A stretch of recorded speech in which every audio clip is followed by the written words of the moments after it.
To BRK knowledge friends, ఈరోజు మనకి government ఇచ్చిన ఇన్ఫర్మేషన్ ప్రకారంగా డిఎస్సి అభ్యర్థులకు బిగ్ రిలీఫ్ అని ఇక్కడ మనకి ఒక వేటివ్ న్యూస్లో పోస్టర్ అనేది రావడం జరిగింది.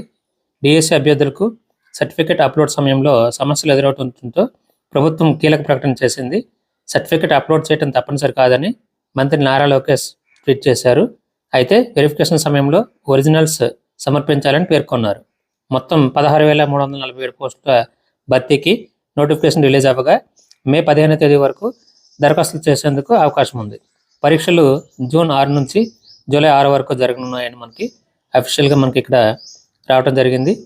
అభ్యర్థులు గమనించండి, మీరు ఖచ్చితంగా మీ సర్టిఫికేట్స్ అనేవి మీరు జాబ్ పొందిన తర్వాత ఎప్పుడైతే ఒరిజినల్స్ అనేవి వెరిఫికేషన్ చేస్తారో అప్పటికి మీ యొక్క 10th class, intermediate, degree, PG అన్ని సర్టిఫికెట్ల యొక్క ఒరిజినల్స్ అంటే ఓడీలు అని చెప్తారు, ఒరిజినల్ డిగ్రీ. అలానే కొంతమంది కాన్వొకేషన్ అని కూడా చెప్తారు. సో కాన్వొకేషన్, అలానే మీ యొక్క మార్క్స్ మెమోస్, స్టడీ సర్టిఫికేట్స్, ముఖ్యంగా 4వ తరగతి నుంచి 10వ తరగతి వరకు స్టడీ సర్టిఫికేట్స్ను ఉంచుకోవాల్సి ఉంటుంది. ఎందుకంటే 4 నుంచి 10వ తరగతి వరకు మీ యొక్క స్టడీ సర్టిఫికేట్స్ ఆధారంగానే మీకు స్థానికత అనేది నిర్ణయిస్తారు. సో మీరు లోకలా, నాన్ లోకలా అనేది నిర్ణయిస్తారు.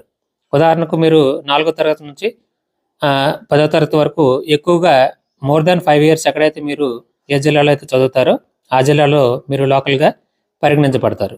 కాబట్టి మీరు ఖచ్చితంగా ఈ స్టడీ సర్టిఫికెట్స్ అనేవి జాగ్రత్తగా మీరు తీసుకొని ఉంచాల్సి ఉంటుంది. ఫ్రెండ్స్, ఈ వీడియో మీకు అర్థమైంది అనుకుంటాను. ఈ వీడియో మీకు నచ్చినట్లయితే లైక్ చేయండి, షేర్ చేయండి. తప్పకుండా బీఆర్కే నాలెడ్జ్ యూట్యూబ్ ఛానల్ను సబ్స్క్రైబ్ చేయడం మర్చిపోకండి. నెక్స్ట్ వీడియోలో మళ్ళీ కలుద్దాం.